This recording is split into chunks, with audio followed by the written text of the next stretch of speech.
নমস্কার বন্ধুরা, গল্প পাঠের আসর ও শ্রোতাদের মতামত এই ব্লগে আপনাদের সবাইকে স্বাগত। আশা করি আপনারা সবাই ভালো আছেন। আজও আমি হাজির হয়েছি রবীন্দ্রনাথের একটি ছোট গল্প নিয়ে। নাম ফেল।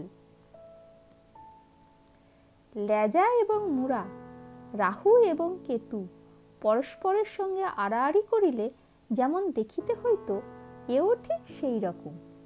প্রাচীন হালদার বংশ দুই খণ্ডে পৃথক হইয়া প্রকাণ্ড বসতবাড়ির মাঝখানে এক ভিত্তি তুলিয়া পরস্পরের পিঠাপিঠি করিয়া বসিয়া আছে। কেহ কাহারও মুখ দর্শন করে না।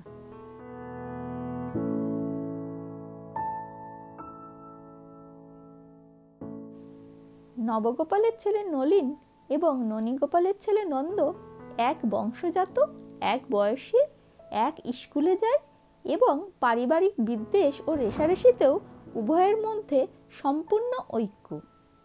নলিনের বাপ নবগোপাল অত্যন্ত কড়া লোক। ছেলেকে হাঁপ ছাড়িতে দিতেন না। পড়াশোনা ছাড়া আর কথা ছিল না।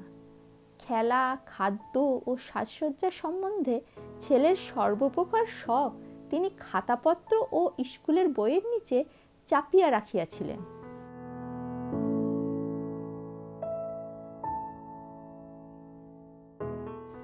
নন্দর বাপ ননীগোপালের শাসন প্রণালী অত্যন্ত শিথিল ছিল। মা তাহাকে অত্যন্ত ফিটফাট করিয়া সাজাইয়া স্কুলে পাঠাইতেন। আনাতিনেক জলপানীয় সঙ্গে দিতেন। নন্দ ভাজা মশলা ও কুলফির বরফ, লাঠিম ও মার্কাগুলিকা ইচ্ছামতো ভোগ বিতরণের দ্বারা যশস্বী হইয়া উঠিয়াছিল।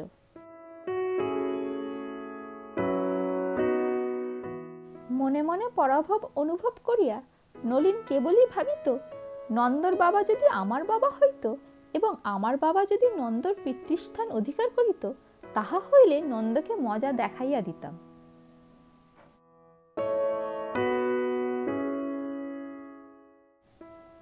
কিন্তু সেইরূপ সুযোগ ঘটিবার পূর্বে ইতিমধ্যে নন্দ বৎসরে বৎসরে প্রাইজ পাইতে লাগিল।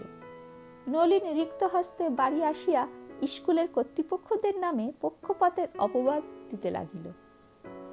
বাপ তাহাকে অন্য স্কুলে দিলেন, বাড়িতে অন্য মাস্টার রাখিলেন, ঘুমের সময় হইতে 1 ঘণ্টা কাটিয়া পড়ার সময়ে যোগ করিলেন। কিন্তু ফলের তারতম্য হইল না। নন্দ পাশ করিতে করিতে বিয়ে উত্তীর্ণ হইয়া গেল। নলিন ফেল করিতে করিতে এন্ট্রান্স ক্লাসে জাঁতি কলে ইঁদুরের মতো আটকা পড়িয়া রহিল।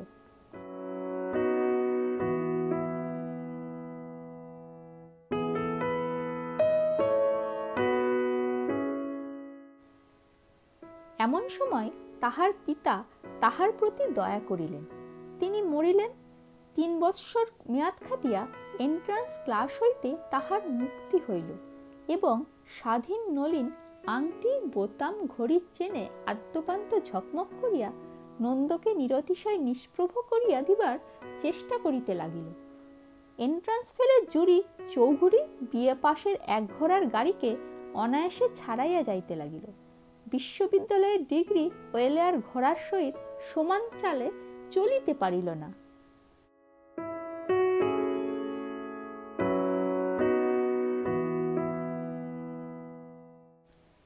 এদিকে নলিন এবং নন্দর বিবাহের জন্য পাত্রীর সন্ধান চলিতেছে।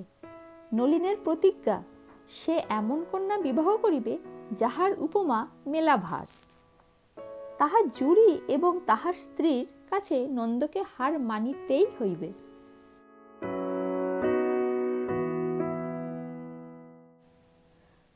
সবচেয়ে ভালোর জন্য যাহার আকাঙ্ক্ষা অনেক ভালো, তাহাকে পরিত্যাগ করিতে হয়।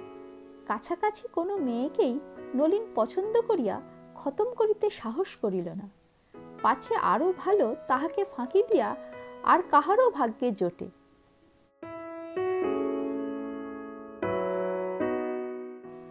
অবশেষে খবর পাওয়া গেল, রাওয়ালপিন্ডিতে এক প্রবাসী বাঙালির এক পরমা সুন্দরী মেয়ে আছে। কাছের সুন্দরীর চেয়ে দূরের সুন্দরীকে বেশি লোভনীয় বলিয়া মনে হয়। নলিন মাতিয়া উঠিল। খরচপত্র দিয়া কন্যাকে কলকাতায় আনানো হইল। কন্যাটি সুন্দরী বটে। নলিন কহিল, যিনি যাই করুন, ফস করিয়া রাওয়ালপিন্ডি ছাড়াইয়া যাইবেন এমন সাধ্য কাহারও নাই। অন্তত একথা কেউ বলিতে পারিবে না যে এ মেয়ে তো আমরা পূর্বেই দেখিয়াছিলাম, পছন্দ হয় নাই বলিয়া সম্বন্ধ করি নাই।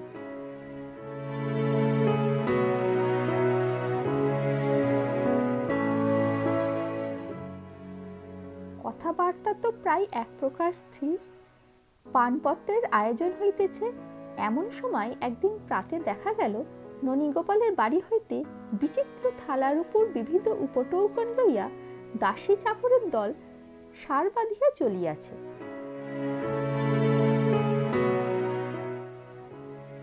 নলিন কহিল, দেখে এসো তো হে, ব্যাপারখানা কি? খবর আসিল নন্দর ভাবী বধূর জন্য পানপত্র যাইতেছে।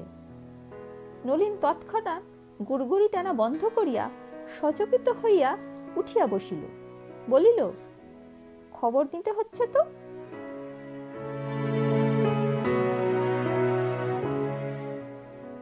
তৎক্ষণাৎ গাড়ি ভাড়া করিয়া ছচ্ছর শব্দে দুধ ছুটিল।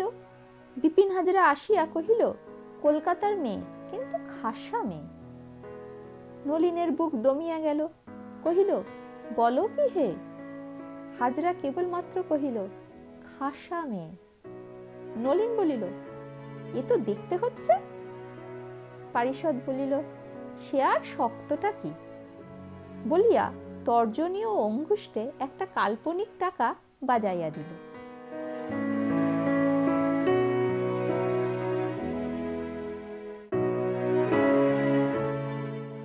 সুযোগ করিয়া নলিন মেয়ে দেখিল।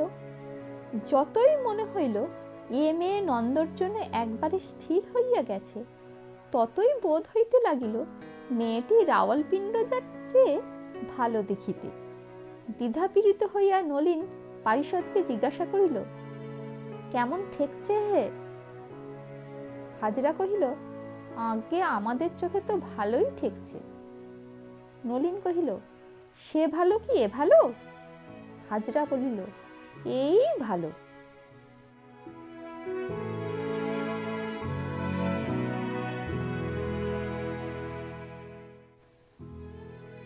তখন নলিনের বোধ হইল ইহার চোখের পল্লব তাহার চেয়েও আরো একটু যেন ঘন, তাহার রংটা ইহার চেয়ে একটু যেন বেশি ফ্যাকাশে, ইহার গৌরবর্ণে একটু যেন হলদে আভায় সোনা মিশিয়াছে।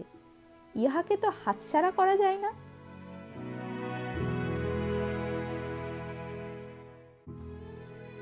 নলিন বিমর্ষ ভাবে চিত হইয়া গুড়গুড়ি টানিতে টানিতে কহিল, ওয়ে হাজরা, কি করা যায় বলো তো?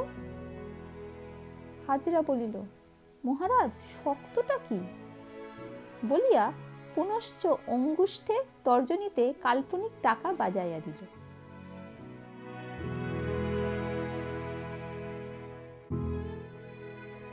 টাকাটা যখন সত্যি সশব্দে বাজিয়া উঠিল, তখন যথোচিত ফল হইতে বিলম্ব হইল না।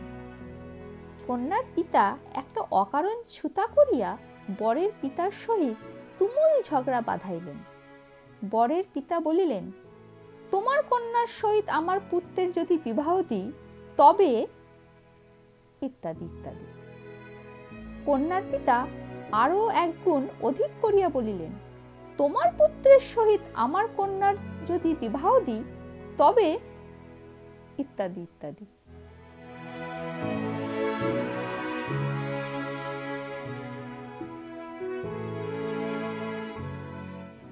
অতঃপর আর বিলম্ব মাত্র না করিয়া নলিন নন্দকে ফাঁকি দিয়া শুভ লগ্নে শুভ বিবাহ সত্বর সম্পন্ন করিয়া ফেলিল এবং হাসিতে হাসিতে হাজরাকে বলিল, বিয়ে পাশ করা তো একেই বলে। কি বলো হে হাজরা, এবারে আমাদের ও বাড়ির বড়বাবু ফেল।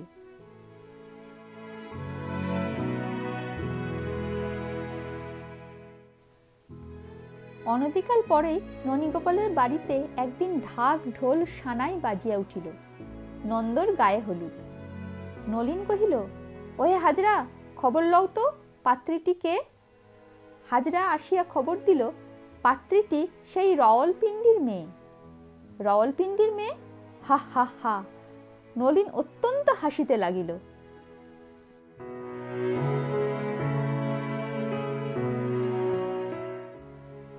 ও বাড়ির বড়বাবু আর কন্যা পাইলেন না, আমাদেরই পরিত্যক্ত পাত্রীটিকে বিবাহ করিতেছেন। হাজরাও বিস্তর হাসিল, কিন্তু উত্তরোত্তর নলিনের হাসির আর জোর রহিল না। তাহার হাসির মধ্যে কীট প্রবেশ করিল।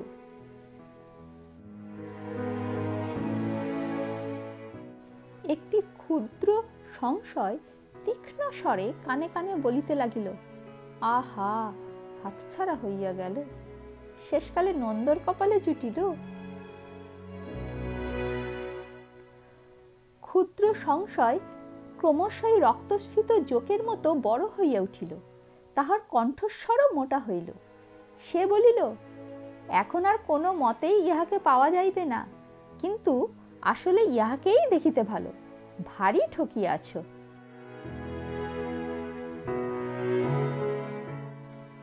অন্তঃপুরে নলিন যখন খাইতে গেল, তখন তাহার স্ত্রীর ছোট খাটো সমস্ত খুঁত মস্ত হইয়া তাহাকে উপহাস করিতে লাগিল। মনে হইতে লাগলো স্ত্রীটা তাহাকে ভয়ানক ঠকাইয়াছে। রাওয়ালপিন্ডিতে যখন সম্বন্ধ হইতেছিল, তখন নলিন সেই কন্যার যে ফটো পাইয়াছিল, সেইখানি বাহির করিয়া দেখিতে লাগিল। বাহ বাহ, অপরূপ রূপমাধুরী, এমন লক্ষ্মীকে হাতে পাইয়া ঠেলিয়াছি আমি, এত বড় গাধা।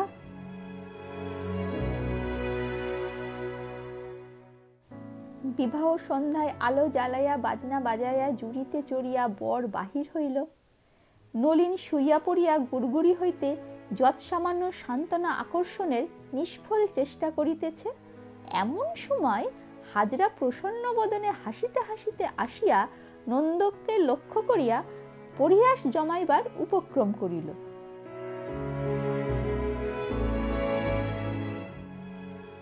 নলিন হাঁকিল, দারোয়ান। হাজরা তটস্থ হইয়া দারোয়ানকে ডাকিয়া দিল। বাবু হাজরাকে দেখাইয়া দিয়া কহিল, আভি ইসকো কান পাকড়কে বাহার নিকাল দো।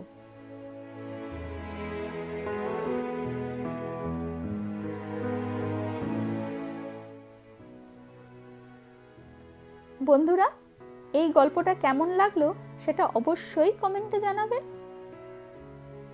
আচ্ছা, এই গল্পে নলিন সুন্দরী মেয়ে বিয়ে করতে চেয়েছিল, কিন্তু নন্দ কেন রাওয়ালপিন্ডির মেয়েটাকেই পছন্দ করলো?